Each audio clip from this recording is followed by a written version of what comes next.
Hi, everybody. Welcome to the Jim and Sam Town Square. In this episode, we're recapping week 2 of June 2023. I'm Scott King. Jim and Sam fans know me from the Forbes articles. And today, I'm not joined by multi-Emmy award-winning television producer Chris Canjola, the legend himself. Chris is on vacation in Nashville, but we are going to hear from him later, so stay tuned with that. There is a lot to get to. As always, there are some major things to break down this week, and I'm going to hit it hard right off the top. So we heard about Ramesh, a Jim Norton character that I hope we're going to hear more about, and maybe even finally hear his voice for the first time later on. I have some news for not just Jim and Sam fans, but for members of the Jim and Sam staff. I'm talking to you, Sam, Travis, Mike, Troy. I and people who listened to the new You Know What Dude podcast, we know more about Ramesh than you guys. Jim Norton himself was on You Know What Dude with Bobby Kelly 3 months ago. It was a great interview, great episode. Those guys go back, very funny. There was some sweetness there with the two. I really enjoyed it. And something that happened on that episode is we heard more about Ramesh than we heard this week on Jim and Sam. First, let me go over what we heard on Jim and Sam. We heard that that Ramesh likes to do walkout intros like in professional wrestling. He pulls his pants up high. He always wears sweatpants. He tells uncle jokes, and he's Jim's age or maybe a little older. That's Ramesh. That's what we heard this week on Jim and Sam. And let me take a deep dive now into this character, and not just the character's world. So what did we hear on Bob Kelly's podcast? Well, we heard that Ramesh's full name is Ramesh Patel. And Jim said he's an Indian guy who's friends with two other people who discuss his girlfriend's future a lot. One of those people is Adelaide, a librarian, and her brother Churchill. And they think, this sounds like another character, that Jim's girlfriend is a woman of low caliber, not low stock, low caliber. And Jim's girlfriend really hates it, as to be expected. And Adelaide, can't skip over this detail from the new You Know What Dude podcast. Adelaide uses pretzels for glasses and says, "I told you not to talk that way in the library," and slaps Jim's girlfriend's hand. And Jim did the voice with Bobby this 3 months ago. And the voice sounded like kind of like a Julia Child or like an old lady English accent. And it was phenomenal. I cannot believe how much background we got there. This is all going on in Jim's head. He's so prolific. And I should add that Jim's girlfriend calls Adelaide the C word regularly when she gets upset with the librarian. There's just so much going on in Jim's head. He has all this up his sleeve. You look what he's done with all these characters and how they've lived in the Opie and Anthony universe, and now Jim and Sam. And he did cameos for a long time. He's done podcasts with them. He's done cartoons. There really is a whole world there. And look, I'll be honest. It took me, when I started hearing Chip on Opie and Anthony, it took me maybe 2 years to stop hating Chip. But after those 2 years, I didn't just stop hating Chip. I absolutely loved Chip. And I'm the same way with all of Jim's characters. And you look at this. Can you just picture Jim going back and forth with Ramesh Patel, Adelaide the librarian, and Churchill? I want to know more about Churchill. I want to know more about all of them. And I want to hear what they sound like more, especially Ramesh and Churchill. But look, this is why you come to the town square if you're a Jim and Sam fan, or apparently if you're on the staff, because Jim was keeping this close to the vest. He told Bobby Kelly, but when there's some truths to be unearthed in the Jim and Sam universe, we will have them at the town square. And that's why you come here. And Chris is all about that. And Chris helps with that as well. So I know he's delighted to get his hands on this information, as you all are. But look, I don't think Jim purposely just told Bobby and said, "I'm not gonna tell the guys on the show or tell their audience." I think as much as he knows it delights a lot of the fans. That's why he's done the cameos and podcasts and even the Chip cartoon. I think he does get embarrassed by these characters, and he does like to just kind of keep them and their whole worlds at home with his girlfriend. We've heard he loves to annoy his girlfriend with it. He's done it in the past with other significant others. So I think he might have forgot he told Bobby this. And I think Bobby in the discussion was just talking more about his character. So it kind of came out organically there. I don't think Jim is gypping us or trying to cheat us. But I hope this I hope this causes a stir in the studio. I hope these characters are thoroughly explored, possibly against Jim's will and wishes, because they sound absolutely extraordinary. And look, we don't have Chris, but I had to start with that. So I hope you guys enjoyed that truth telling and unearthing, because I was very delighted to dive back into it yesterday after hearing a little about Ramesh this week. It set off some alarms in my head, and I went back and listened and took notes. And I know you all appreciate that. The comments have been great on our podcast and in the YouTube comments. So thank you. And please keep doing that. Shifting gears here now, this week, let me say this: Jim and Sam and everyone on the show, they are not afraid to keep going back to the well till it's dry. And I love that. I love that I'm still hearing about UFOs. Absolutely love it. Troy on our show, again, fantastic guest. He was so awesome. He says that he's a bit over it. And we heard this come up this week, talking about Bobby lasers, about the UFO sightings. And Troy got a little defensive. And it's good to hear that emotion. Who doesn't love hearing about UFOs? Like, we have no idea what's going on, what's out there. You look at these stories, you have the craziest one was you actually see something in the sky in Las Vegas, and Jim, I think, had the idea that it could have been just a flare, in which it could have been. But then right after that was on a police body cam. There's body cam footage. Right after that, you have a resident nearby who calls and says he sees 10 feet creatures in his backyard. And then the cops respond to that, and there's body cam footage of that. So I mean, it's like an M. Night Shyamalan movie. It really feels like that's what we're in. So just amazing. I love the conversation. I don't get tired of it. References to Bobby Lasers, the fact that we regularly call him Bobby Lasers now. I absolutely love it. And having to do with science fiction and physics, we got to talk about Michio Kaku again. We got to hear about him on the show this week. And Travis, kind of a throwaway line, joking, said he's got to book him. I think he absolutely should book Michio Kaku. Can you imagine that? Just all of us fans who have laughed at Jim and Sam saying, "Oh, little cookie people on a big mushroom cloud," all that nonsense. We get to hear that on the show, and then when he's gone, they get to break it down. Like, Travis should 100% book him. That'd be absolutely amazing. And imagine if because Jim feels like after Michio was a guest on Opie and Anthony, they lived in the same building. And he would see Michio in an elevator, I believe, and Michio would kind of ignore him or not remember him. And that ticked Jim off. So I think if Jim, as we know, he doesn't like this childish talk, he wants him to talk like the expert he is, even if it's, above our pay grade, over our head. And I agree with that.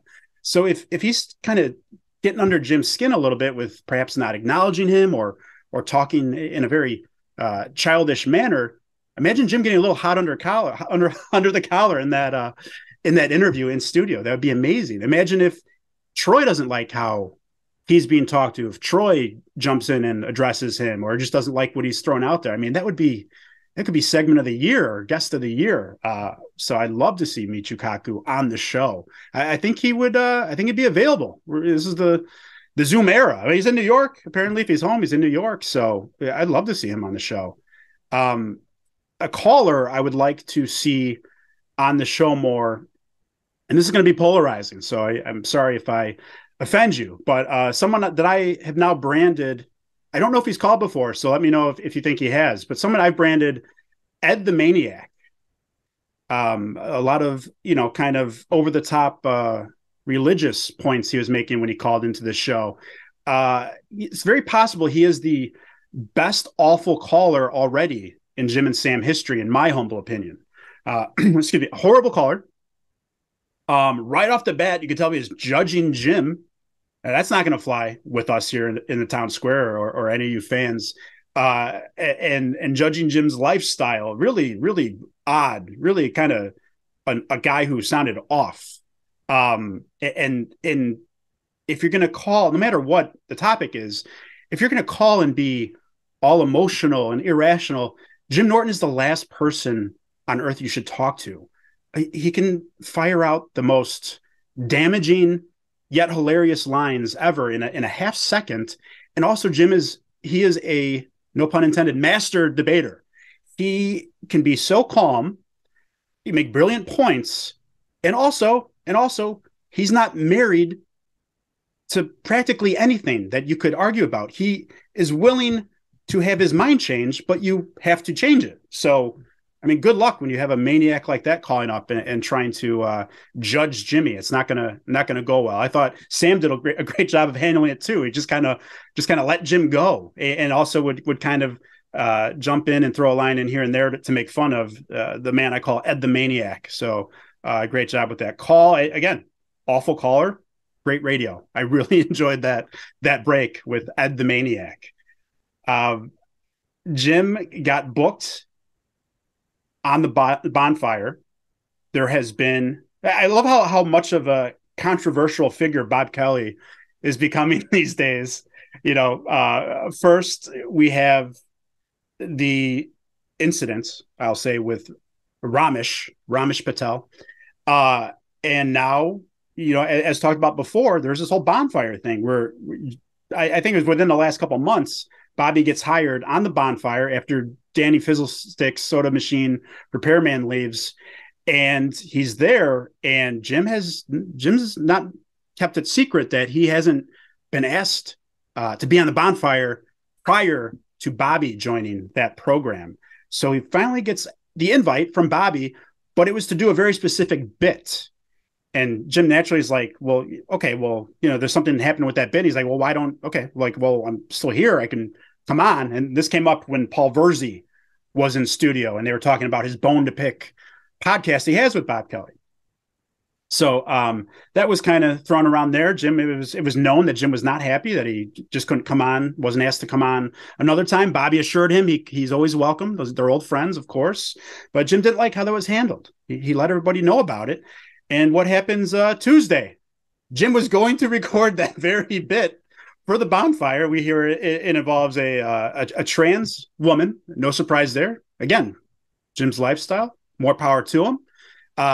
But Jim canceled the bonfire bit day of because he forgot he had a recording to do with Greg Gutfeld's show over at Fox News. So now Jim is the goose, as you might say. I know he likes to toss that word around. So boy, was his face red. He tried to play it off a little bit, but now he's the one who has handled the bonfire situation poorly, and I could not be more amused with it. And just stay tuned for updates, because they're going to have to reschedule that. He's going to want just a casual invite, which he should. I mean, he's in the building. They're friends. He's never been on the show. It's a comedy show. Jim's a legend. So stay tuned. There's going to be more controversy with Bobby Kelly. You just wait and watch. And I love it. I'm here for it.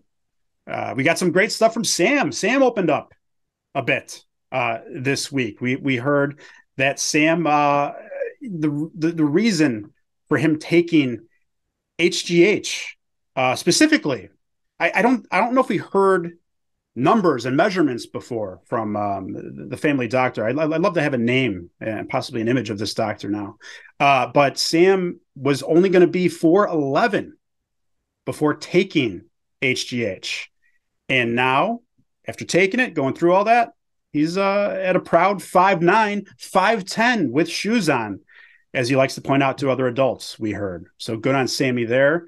Him and his family made the right decision. And also during that break about Sam as a kid and HGH, Jim did point out that that this was his year to grow, as he put it. We know Jim is not especially tall. So that was actually a finalist for my line of the week. It didn't make the cut to become line of the week, but it's pretty damn good. Speaking of Jim, and this might not be good, the Duck and Goose soiree, we've been waiting forever to hear the specifics. Is going to happen. Are there going to be camping chairs for people to take home? what's going to transpire at this event. But it's earned the name, the moniker, Duck and Goose Soiree. We were very much looking forward to it transpiring. And now we don't know. We don't know. We heard Jim say in May, it was probably going to be in May. And now nothing in June. They just asked him about it this past week. He said, oh, July. The Duck and Goose Soiree. I'm getting concerned it's not going to happen, at least not in a timely fashion. And I think this is an early to midsummer shindig that has to be hot, but not too hot. You know, you don't want Hot Dog getting there, being all late with the video camera, sweating, getting sweat on the camera, running his camera. And Sam says he likes to have these special cameras he doesn't need to complicate his shoots. So just for Hot Dog's sake and everyone's sake, let's just have this before August. Jimmy, let's schedule this. Let's get this done. I want to hear all about it. And Chris and I might use frequent flyer miles if you do extend an invite. I'm just saying, you know, and we will not talk to Ricky Gervais too much if he's there as well. I'll say hi. I didn't interview him before, but that's another thing. One more thing before we hear from the legend himself, Chris Cangilla, in Nash Vegas, not to be confused with Manch Vegas, where Scorch resided at one time. I don't know if he's still there. I don't keep tabs. But Sam outed possibly a double life with Travis. He was spying on Travis on social media and accused Travis of being at a sex party and drinking heavily while attending the said sex party. And I've communicated with Travis. He actually gave me a fantastic interview when I did one of my Jim and Sam pieces. He's a great guy. He's given me some Disney pointers. I don't know what he does in his free time. I don't know if Sam's onto something here. It's very possible. There wasn't a lot of information because these are allegations thrown by Samuel Wood Muffins. People forget his middle name's Wood. I think it should be talked about more.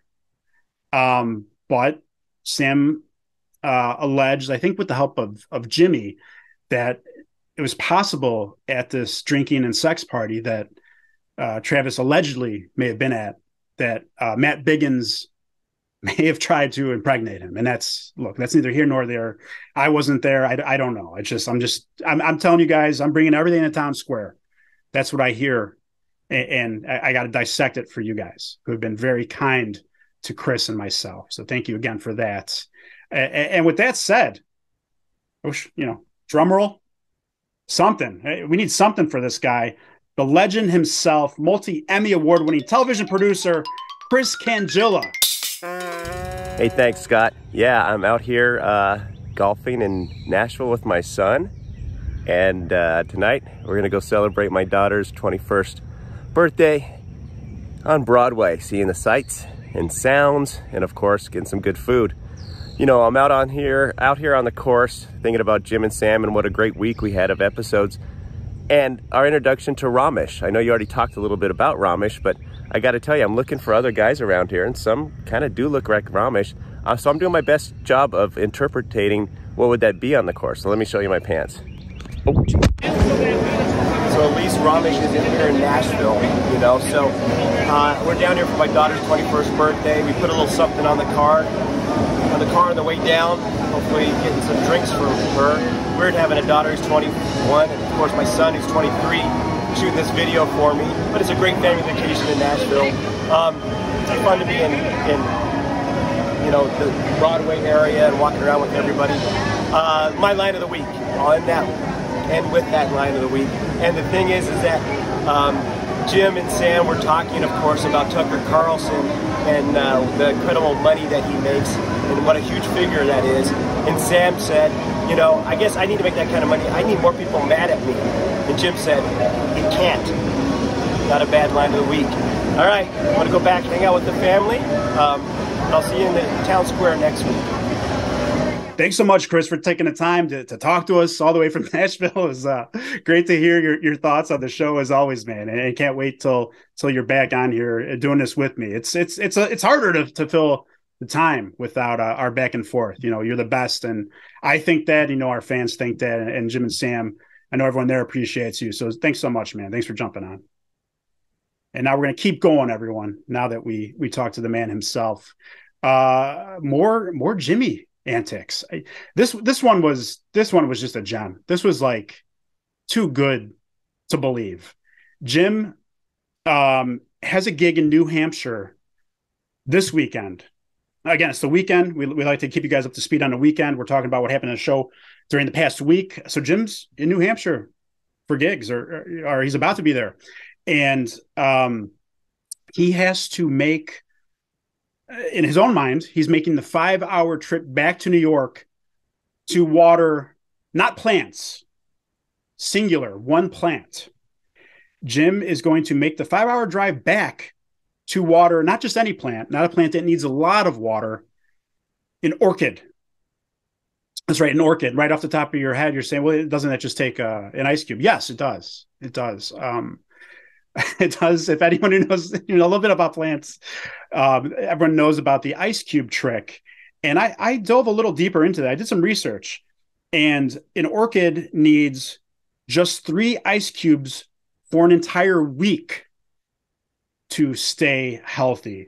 And actually, if you go beyond the ice cube, if you water it, you run the risk of watering it too much and killing the orchid. So Jim might be taking that 5-hour drive back. He's doing it just on Saturday. He's done Sunday. He's going home anyways. Jim is taking the risk of killing that orchid, driving 5 hours to commit a plant murder. So I hope he doesn't do that. I hope he comes to his senses. And look, we've heard that he likes to take his girlfriend on the road with him. And that must be the case, because he can't just ask her to stay home if he's so concerned about watering this orchid, so he doesn't have to drive back for 5 hours.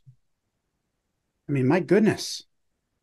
But just amazing content in Jim and Sam, and we break it down here for you. Speaking of amazing content, Sam joined what I like to call an enemy show. And there may be a little bit of hyperbole, but we heard in our last show, we talked about the show Busted Open, I believe a wrestling show on SiriusXM. And we've heard all of Jim and Sam's grievances, especially this year. Jim doubling down, saying, in I think it's a year and a half he's got left on his contract. When that's done, he said he's done. And no one's really pressing him on it. That must be the case. They've been furious about the fact that Sirius won't just roll video so they can edit their best breaks, or talking to guests. They have to plead their case and hope a guest is big enough and pleases them to cut a video that they can put on social media or YouTube. So they're very annoyed with that. They couldn't get a replay at night like they've had in the past. Sam, who is huge in the pro wrestling world, doing amazing things, a talking head on A&E, all these pre and post shows. Everybody knows him in that industry. He couldn't get a wrestling show on XM. They didn't have the proper state of mind to think, hey, this could be beneficial to the company to have this guy also do a wrestling show and make these guys a little bit happy. So that did not happen. But they were 2 weeks ago now very displeased to learn that this show Busted Open was having a replay on their channel.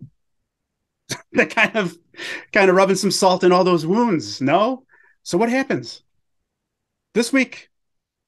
Sam announced he went on Busted Open, and he talked about, I love collectibles, and I love that Sam loves them. I like hearing about all the cool stuff he has, like the chair that's been signed.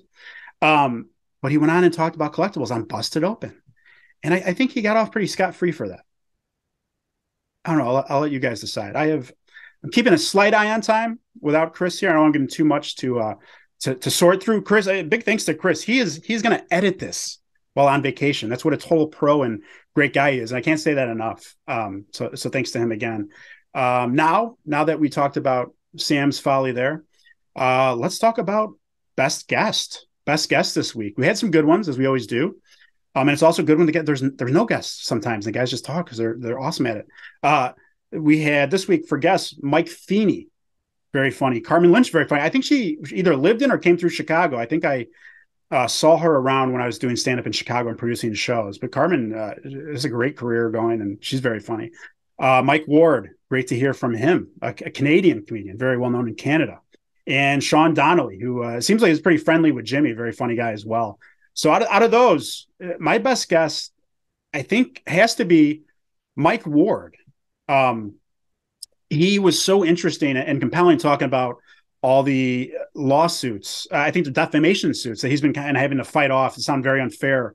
Shed a lot of light on those. He's fighting a good fight. So that's interesting to hear about. More importantly, he did a live podcast taping, which set a Guinness World Record for most people at a live podcast taping. I think it was over 20,000 people that came to see him, which prompted Jim. I think Sam poured some salt in this wound and brought this back up, but it prompted Jim to call Hanson Robb a effing idiot. He didn't say effing for not recording that Pennsylvania show that had, I believe, thousands of people and was a great show. And we can only just picture it in our heads because there's no proof. There's nothing to bring to the town square from that show that Hanson Robb did not record. No offense to Rob, but I do love when this is continually brought up over the years because Jim is still furious about it. Another kind of revelation, you can kind of imagine this, that Jim doesn't like to close shows. Mike Ward said they did a Just for Laughs, I believe one of those dirty shows. I think it was the 30th anniversary of the, I think they call it the Nasty Show. Maybe they call it Cold Coffee, I think, Just for Laughs. And I don't think this is a low self-esteem thing that Jim doesn't want to close shows. He talked about it this week when Mike brought it up. Jim knows he's a legend. He knows he's very funny. He knows he can do crowd work. He knows his material works. He hones it for a year. New material, I think, at the Comedy Cellar. A master craftsman with stand-up. I think he's humble, and I think that when he does shows like this, there's other legends on the show, and I think he's just kind of respecting those guys like Attell, or guys that came up with him, or kind of peers, or even guys. They talked about people like, I don't think he ever did a show with him, but people like Don Rickles that he looked up to. Obviously, I think Jim's very reverent with his fellow stand-ups and other legends. So I think that's a reason for it. Now I want to get to line of the week. And there's one more thing I want to get to after that. But line of the week. For me, when the guys were talking about the Aruba gig, Aruba Ray's Aruba gig with one of the comic guests, I believe. The comic, I forgot who it was. Forgive me. But the comic said that Bobby Kelly really enjoys the Aruba gig. He really enjoys Aruba. And Jim said, of course he does. He's a fan of Joran van der Sloot. My line of the week. And this reminds me, who loved the name Joran van der Sloot and van der Sloot jokes? Arguably the greatest comedian to ever live. And you could also say about Jim Norton, but Norm Macdonald. And I love that they sat with Mike Ward and listened to a good chunk of these Norm Macdonald live clips where he bashes his co-host, Adam Egget. Adam is like a legendary booker and producer of comedy shows, The Comedy Store, and now I think he might be working for Rogan at his new place. And he came from Scottsdale, did a club there. But anyways, Adam was great on the show. Seems like a great guy. And so Norm Macdonald Live was a YouTube show that Norm had for a couple of years, maybe several years. There was several seasons, and then he got a show on Netflix. So I always love hearing about the show because I wrote for it. I came in the second to last season, and I wrote for the last season. And it's kind of felt like SNL, where I was pushing and pushing. And finally, I think it's the second to last episode, maybe ever. He had Tim Allen on. I didn't get anything on yet. Second to last episode ever. I get 3 jokes on. Norm does 2 of my jokes, reads 2 of my jokes, and Tim Allen does. I grew up loving Tim Allen. So super cool. And that was just, I thought that show was the best thing that Norm ever did. It was so perfect for him. The bits he would do with Adam. He would do great interviews. He had guys on, like he had Sandler on, Jim Carrey, just amazing interviews. And then the jokes, the writers, I would get all the emails that the writers got with the writing staff, and you would submit I think a monologue. And also I was submitting a lot of Norm trashing and beating up Egget bits and sketches, but those never made it. But such a great show. It was so cool to remotely be a very tiny part of that, and to hear Norm Macdonald, such a legend who's not with us anymore, read a couple of my jokes was amazing. So I just wanted to throw that personal anecdote out there, and I'm going to leave you guys with that. And thank you so much for listening and watching us again. We know you love Jim and Sam, and we appreciate you guys checking this out. And as Chris always says, we'll see you in the town square. Thanks for watching and listening to the Jim and Sam Town Square. Please remember to like and subscribe and turn on that notification bell, not dog bell, so you don't miss an episode. And if you're just listening to the podcast, please leave us a 5-star review. We really appreciate it.